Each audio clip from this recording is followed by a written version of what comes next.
नमस्कार दर्शक बंधु बालेश्वर जिलार सार्था पंचायत मेघा ग्राम लगा दीर्घ 3 दिन धरी लगाण वर्षा जोगु चाष जमी सब नष्ट हेबार लागिलाणी। धान गछ उपरे आंठुए पानी जमा हेबा फल जल निष्कासन से भली कौनसी सुविधा नथिबारु कृषक माने वर्तमान मुंडरे हाथ दे बसिलाणी।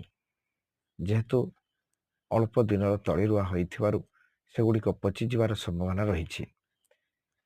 तेणु प्रशासनिक मानक अनुरोध आपण माने यथाशीघ्र यह पानी निष्कासन हेबार सुबंदोबस्त कले एठाकर चाषी माने उपकृत हेबे। मेघारू राधा गोविंद मैथिक रिपोर्ट RSTV।